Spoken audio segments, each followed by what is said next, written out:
As you know, guys, commercial real estate, we do well. And this morning, sitting in a Sydney cafe, looking around, seeing people sitting on chairs around me and dogs sitting on chairs around me. And we thought we'd cover the topic today of canine friendly dog cafes. Stay tuned.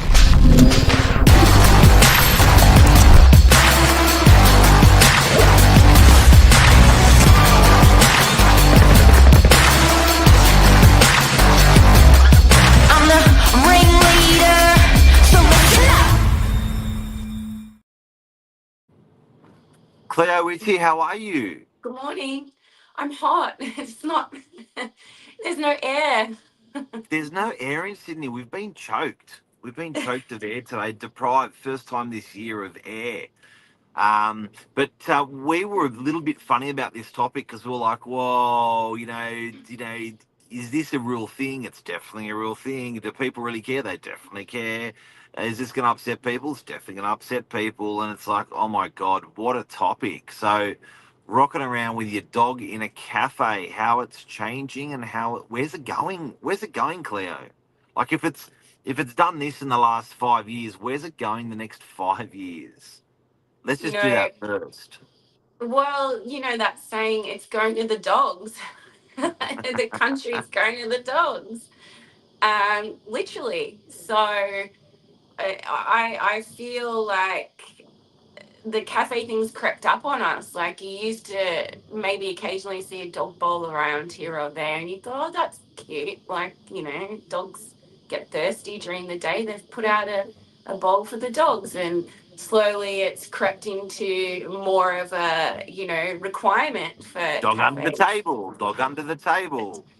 That's it. There's two cafes in mind in my local, area in Mona Vale, and there was a cafe that was specifically for dogs and pet owners. So if you went to this cafe, you could expect that everyone that has their dog, and it was a Instagram worthy place where you would go and take photos of your dog while you had your breakfast and your cafe and your coffee, and yeah. Dog sniffing your leg while you're eating breakfast. Someone else's dog. That's it. I'm not one for that. I was at the beach the other day eating my, $50 million smashed avo and eggs on toast, and this big dog was wagging its tail and it was fluffy and it was flying into the air. And I'm like, if one hair goes on my food, I'm going to have to say something. This is ridiculous. Now, And this I is a don't, live. It's a live show, so if anyone's got a comment on this, I'd love to see your comments, guys. So if you're on Facebook, Novak Properties Facebook, you can make comments. But yeah, sorry, Cleo. No, look, I like pets, but I'm like an old school person where pets were in the backyard. You had your dog in the backyard, you went to work, you came home, you had to play. Like they weren't everywhere where you were, as in, going to the shops, going to dinner, going to, you, like I said, to cafe, everywhere. They were meant to protect your house for one. They weren't companions as such. That's become more of a modern thing. But yeah, you had a dog if you wanted to scare robbers away, or you had the German Shepherd in the background that was gonna, you know, It was big, and it was the protector it was the of, protector. That of was the what, and then family. you had your family dogs like your golden retriever, and that when you have kids, that was the thing. Like all these different breeds of Still a dogs and protector in another way. still, yeah, still protected in another way. But all these small dogs, like I'm also dumbfounded when I go to the pet shop at Warriewood Square. All the puppies in there are cavoodles. Always cavoodles. Why Designer cavoodles? dogs. Huh? Designer dogs. Designer dogs, and it's like I don't know why they're all cavoodles. Surely there's other breeds, and they're all cavoodles. And my friend goes, well, because their pet's hypoallergenic, and I'm like, Because okay, that's but what people want. But where this started was this morning. When I was sitting in the coffee shop, there was my beautiful wife at one chair opposite me at the table. Then there was a lovely lady next door at the table next to me, and then her dog was sitting on the chair next to her, sitting up at the table, and I was like, oh, okay. So this is new. I don't see this a lot. And then I was like, And I was like, Lise, what do you think? And Lisa's like, blah, blah, blah, blah, blah, blah. And I'm thinking, wonder what the cafe owner thinks, because you got to get DA approval for chairs. So I guess if there's dogs sitting in the chair, then people can't, other customers don't have chairs to sit on. Like, you shuffle chairs around to tables. You're not going to do it if someone else's dog's on there. And then I was like, okay, it's a one off. Don't see it normal. Dog got off the chair. Lady, took the dog. And then another two people turn up with two more dogs, friends, man, ladies in their 60s. And then they put their dogs on the chairs. And then they had backpacks with what they were giving the dogs, like a little bit of this, a little bit of that. And I was just like a water bottle, but a special water bottle that you could go like that, and it turned into a saucepan, so you could give it to your dog. It was almost like a.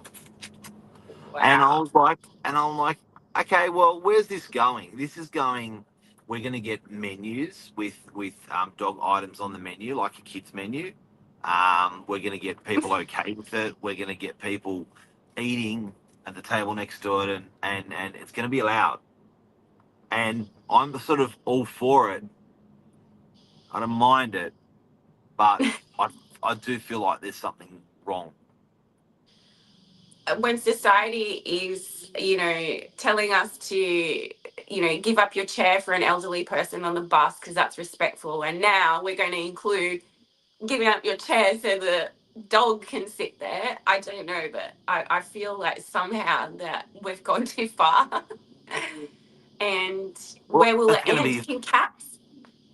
Well, you're not going to get your dog off the chair for a kid if someone else's kid needs a seat, or if the cafe operator sees that there's a lack of seating, are they going to ask the dog owners to remove their dogs? I'd be a little bit offended if I was a dog owner with my dog on a chair. Well, you're paying for that coffee or that dog's menu just like everybody else. So the entitlement will definitely still be there. Well, not yeah. Well, I guess it's accepted in a cafe if you're having a meal and your friend's not, and they're taking up a chair. So I guess that's got to go the same way with your little pooch. Look, I've not seen it yet, but where will it end? Will it be only dogs, or will cat owners be able to bring their cats, or people with birds, like, big bird on your shoulder while it poops, or, and feathers are everywhere while you're eating your food? I don't know. Hang on a second. A dog walks on the ground and its feet are on the chair, and your clothes of your pants have to sit on that chair. That's okay. Well, in an ideal world, they'd be all cavoodles, so they wouldn't molt or hair or anything, so they would be hypoallergenic on that chair. But Yeah, but every other dog, its no. paws are walking on the ground, and then their paws are on the chair, and then you sit on the chair. It's in your pants. Look, hygiene is definitely a thing. No matter what you say, it's an animal. When you go to a petting zoo or anywhere, you hand sanitize. They tell you to wash your hands before and after you pat the pets or whatever.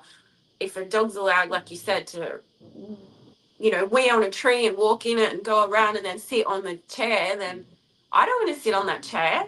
I don't want to, put my clean black pants on and then walk away with all fur and, crap on my pants. No, thank you.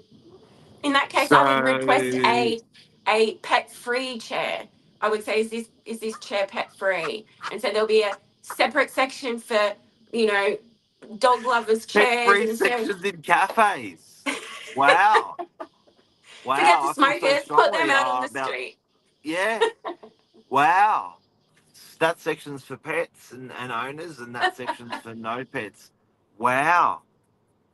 Wow. Well, keep an eye on it, guys and girls. This is a real thing. And I know there's in Sydney, there's a pet gelato store. Um, that's just opened up. Very busy. And now it's going to be interesting, because when you're being commercial agents, we're often doing outdoor seating and DA approvals with tenants and stuff like that.